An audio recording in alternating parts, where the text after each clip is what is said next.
Hey guys, and welcome to the June-July update from me this year. There is a board in front of me with more information than we could possibly do in an hour. This has been a very challenging and a very wonderful month for me personally. I got to go to France for my cousin's wedding with Jamie. We did a 2-week motorcycle trip through just a fantastic country, a country that understands what it means to preserve your culture, your way of life, to put people first. We felt it through the whole trip. The wedding was in Chamonix, which is our sister city, and we got to connect with the mayor and council members there and see what they've been doing in a ski town that was a resort town for hundreds of years before us. Bob Braudis passed away this month. I feel so honored to have lived with true legends, to learn from the people that created our town is such a special thing, and his passing is really felt by me. And I lost Art Daily. We lost Art Daily, mentor of mine recently. There is a transition, and the question is, what will we do with this town? But big love to all of those that we've lost. I want to give a shout out to John Doyle on our council. John was one of those people I didn't vote for on council, frankly. I wish I had. In these jobs, you figure out in the back room that people you did vote for, oftentimes you wish you hadn't. And the opposite is also true. And John has just been a glue for our council. He has been a mission-led leader. I've learned a lot from him in a short time. And I just want to say thank you, John, for your service. 4th of July. Big one for me. Here, it was incredible. It really felt like a true return to form where community was back and together.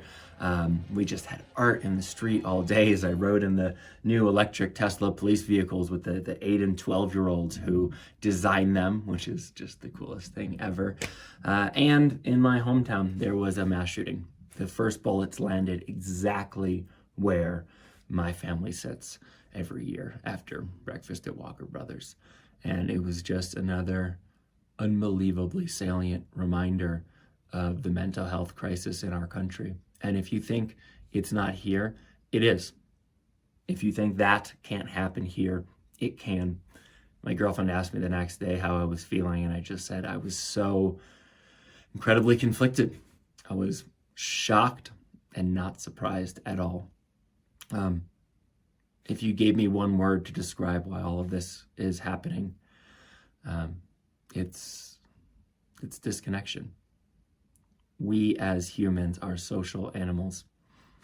For millennia, we lived in huts with 50 to 150 other people. And to care for our physical safety in an unsafe world, we have built structures and walls that have empowered that physical safety, but have imprisoned our minds.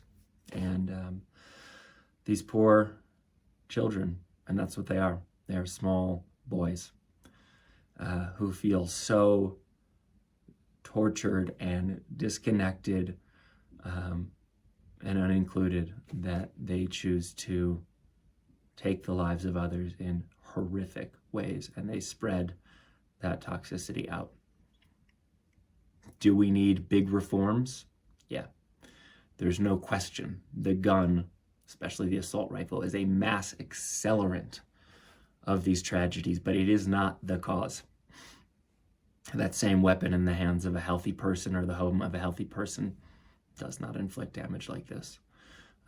We have to get to the root.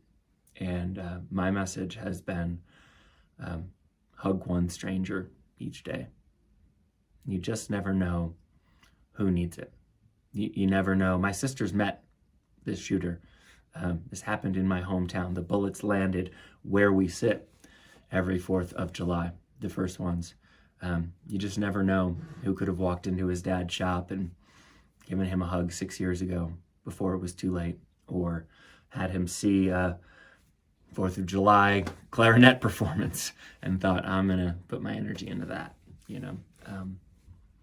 The responsibility is on each of us, and what a tremendous opportunity we have to raise the level of consciousness to make sure that things like that do not happen here or anywhere else. And on the topic of raising consciousness to avoid calamity, If any of you guys have been watching the January 6th hearings or heard about them, there was an attempted coup by the President of the United States in our country. Y'all know I'm an independent. This is not a left-right thing, but it is that we had a leader who fundamentally was undemocratic and tried to steal our country. And he alone cannot do that. He can only do that if he is backed by a number of people who also believe what he believes. And the reason there are so many angry people, and let's not forget that gentleman got over 70 million votes in this country, is that same condition of disaffection. When we look back at history, and we see the big revolutions, it's not an impoverished society that does that. It's when a society is flourishing falls, when the upper or middle class become the lower class. And that is what has happened in much of rural America over the last 100 years, right? The centers of wealth in the South and the Midwest have transformed to places where drug addiction is rampant, obesity is rampant, plant closures, job losses have meant that quality of life is declining. And worse, and I think this is true, people feel looked down on by the coasts, by liberals. And I don't think without reason. I think that happens a lot. I was guilty of that in my younger years. I have to admit, I gave a talk on it at the Wheeler, urging president prejudice to perspective. Until we can make our government work, until we move from this system that was designed in the 18th century with 19th century tools that is not meeting 21st century expectations, until we trust in our government, we believe it's going to deliver what we want, we feel we have agency in that, we are on the road to revolution. January 6th was a start. It wasn't an end. These things always have the warning, just like that shooter did. 9 months ago, there was a video that basically said this was going to happen, right? And we didn't act, and then it happened. Same thing is true with our democracy. And I've been saying this for a long time, but we have to reform the way our democracy works and functions, the process of it. We should do it here.